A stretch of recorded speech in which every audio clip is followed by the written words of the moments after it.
Johnson's baby powder. Johnson's baby powder was talc-based for most of its history, and talc is mined from deposits that can sometimes also contain asbestos, a known carcinogen. According to court records and reporting that came out during litigation, internal company tests going back to the 1950s through the 1970s occasionally found trace amounts of asbestos in the raw talc, including one 1970s test that reportedly found what was described internally as a notably high level. The company has always maintained its finished product was safe and asbestos-free. In October 2019, FDA laboratory testing found a small amount of asbestos in one bottle of Johnson's baby powder, prompting a recall of that batch, about 33,000 bottles. The company's own follow-up testing on the same bottle reportedly found no asbestos, and it has continued to dispute the FDA's finding. In May 2020, Johnson & Johnson discontinued talc-based baby powder in the US and Canada, switching to a cornstarch formula, citing falling sales and public misinformation rather than any safety concern, and it stopped selling the talc version worldwide by 2023. The company now faces more than 60,000 lawsuits from people who say long-term use of the powder contributed to ovarian cancer or mesothelioma. It has paid out more than $2 billion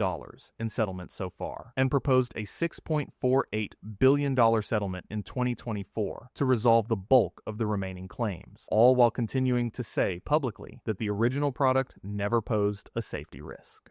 Drop-side cribs. For decades, the drop-side crib was the default nursery purchase, a crib with one side that could slide down, so parents didn't have to lean over a full rail to lift a sleeping baby out. It sounds like a convenience feature. It became a design flaw with serious consequences. Over time, the plastic hardware holding the drop side in place would wear out, crack, or get installed wrong, and the side would partially detach, creating a gap between the mattress and the frame. Babies rolled into that gap and got trapped between the crib side and the mattress, some unable to breathe properly, some caught around the neck. Reports linked drop-side cribs to dozens of serious incidents through the 2000s across multiple manufacturers, not just one bad batch from one company. Millions of cribs were recalled piecemeal for years before regulators addressed the actual design instead of chasing individual models one at a time. In December 2010, the Consumer Product Safety Commission finally passed a rule banning the manufacture and sale of drop-side cribs entirely in the U.S., effective June 2011, along with their resale, rental, and use in childcare facilities and hotels. It wasn't a recall of a specific product. It was regulators deciding an entire popular category of crib was too risky to exist, no matter which company made it.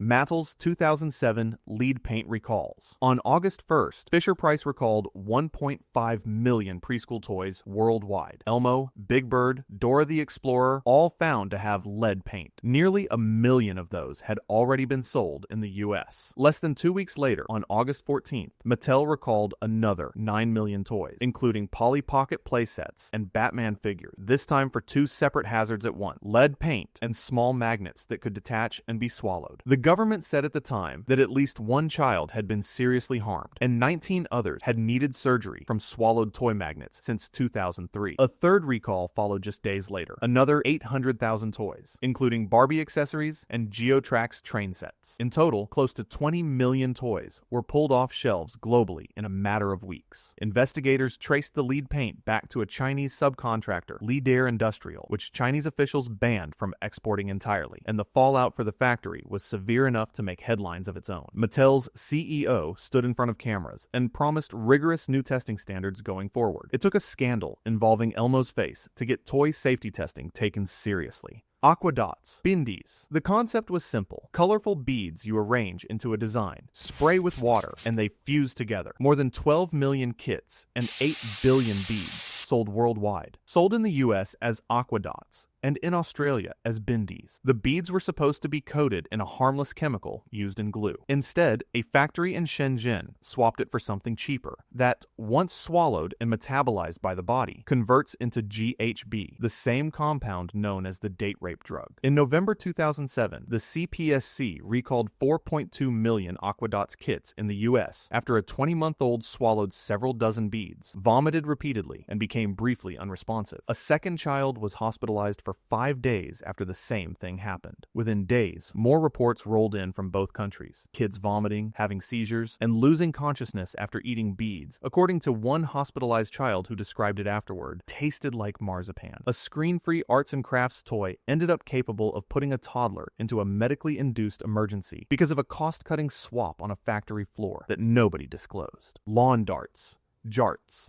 Lawn darts were foot-long, metal-tipped darts with plastic fins, thrown high into the air at a target ring on the lawn. It was fun, right up until a dart came down somewhere other than the ring. The weighted metal tip carried enough force on the way down to cause serious injury, and in the worst documented cases, lead to critical head trauma in children playing or standing nearby. The Consumer Product Safety Commission had already required warning labels back in the early 1970s, but injuries kept coming, with thousands of emergency room visits a year tied to the toy through the 1980s. After sustained pressure from parents whose kids had been seriously hurt by lawn darts, the CPSC banned their sale in the United States in December 1988. The reasoning was blunt. A yard game had effectively become a projectile hazard disguised as a toy, and no warning label was going to fix that. Lawn darts still turn up at garage sales and in old sheds today, technically illegal to sell, but nobody ever came around to collect the sets already sitting in someone's garage.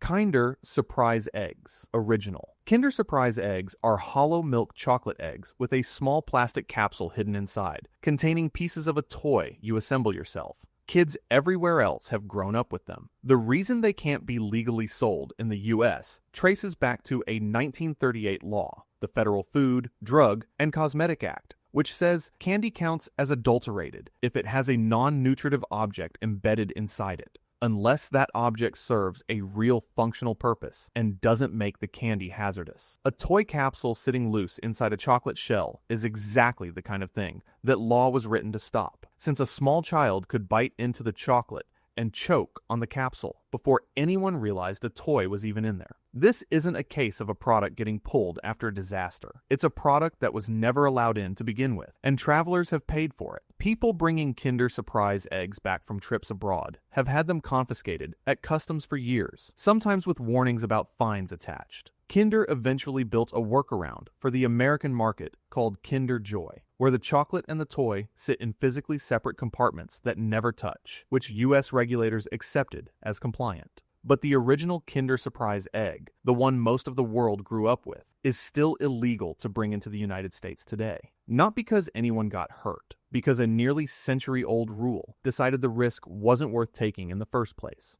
Fisher-Price Rock and Play Sleeper. This isn't some sketchy gadget from a gas station rack. This is Fisher-Price, the company that basically raised half of America as kids. In 2009, they launched a baby sleeper shaped like a little rocking chair, tilted at an incline so infants could nap on their backs. Parents loved it. It sold 4.7 million units. The problem is, babies aren't supposed to sleep at an incline unrestrained, and when they rolled onto their stomach or side, some of them stopped breathing properly and didn't make it. The American Academy of Pediatrics had already demanded a full recall days earlier, saying a warning label wasn't enough. Then, it got worse. A 2021 congressional investigation found Fisher-Price already knew of 14 serious incidents a full year before it ever pulled the product from shelves. And even after the recall, families kept losing their babies in rock and plays pulled out of closets, bought secondhand, or handed down from a cousin who didn't know it had been recalled at all. Congress eventually passed the Safe Sleep for Babies Act in 2022, banning inclined infant sleepers outright, nationwide, for good. So the product that was supposed to help exhausted parents get their baby to nap safely ended up needing an actual law to make it illegal. Mini Konjac jelly cups.